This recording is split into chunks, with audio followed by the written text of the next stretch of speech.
I have this Farm Fresh Pumpkins wood decor that I found at the Family Dollar for $5, and I'm going to paint the entire inside with some Wise Owl Snow Owl.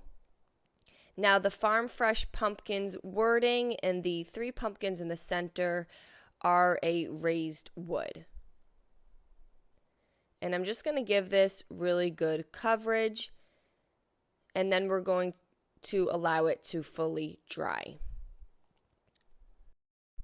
I'm then going to take some General Finishes Antique Walnut Gel Stain, and I'm going to add this stain to the outside border of the wood sign. Now I'm just applying this with a paper towel. Sometimes I apply it with a Gen foam brush. And you just want to rub it in so that you have no excess gel stain.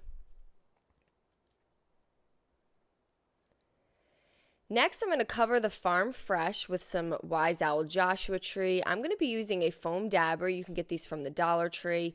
And I actually cut it so that the foam part was a lot smaller. And I'm just going to rub it on top of the raised areas. Now the key with this is to go a little slower. You don't want too much paint on your foam dabber. And you don't want any part of the dabber to hang over, because when you push down, that's when it's going to touch the other white surface. Now, if you do get a little bit of paint on the background, that is totally okay. I'm going to be using some Fireside Wise Owl paint on the pumpkin's wording. And I did the same exact thing. I took a foam dabber and I just cut it so it was nice and small, so I'm just hitting those raised areas. And this is just a really easy way. I know some of these wood cutouts with these small raised wood lettering are really hard to finish. And then I'm going to paint the 3 pumpkins with 3 different colors. I have Dry Time on the left, Goldenrod in the center, and Higgins Lake on the right side. And you can go into as much detail as you want with the pumpkins. I'm then going to be using some epoxy. You totally can skip this step, but I just thought it was an easy way to kind of hide any paint that got onto that white background while fixing the raised areas. So with epoxy, you want to mix equal parts. So you can take a 1/2 cup of part A, a 1/2 cup of part B, and you want to mix them together. Now, the amount you mix really depends on the surface that you are covering, so you really need to just figure that out. You may waste a little bit in the beginning. And I'm just going to mix it really well. There are instructions that come with the epoxy. Now, I just added a little bit of white alcohol ink, and I'm going to use some gold and orange fine glitter, and I'm just mixing that into the epoxy as well. I don't want to do anything too dark that's going to cover up my paint that's already on the board.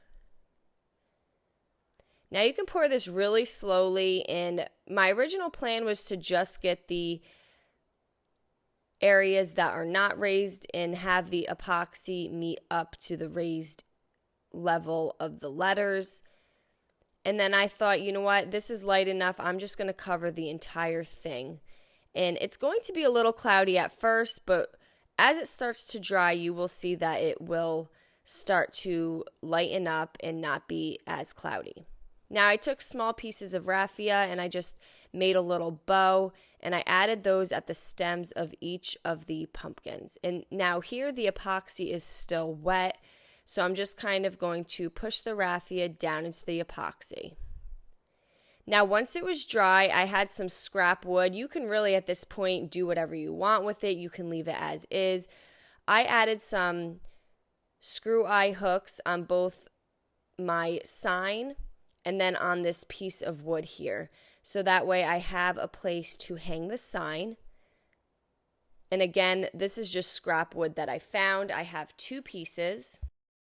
The first piece here measures 16 inches, and I'm just going to attach that to my Farm Fresh pumpkin sign. And then I have a second piece here that measures 34 inches, and I'm going to have both of the ends of the wood meet here, and we're going to make a little stand for it. So I just added some wood glue, and I'm going to hold that together with my wood clamp here. And you can also add a screw from the back side to secure it even more. And then I added a little box to the bottom, and I just screwed it in, and there you go. Now you just have this really nice front door farm fresh pumpkin sign. I hope you guys enjoyed this video. Paint products, tissue paper, transfers, and mesh stencils can all be found on our webpage at chalkitupfancy.com. And don't forget, you can also check out other tutorials over on our webpage. Have a great day.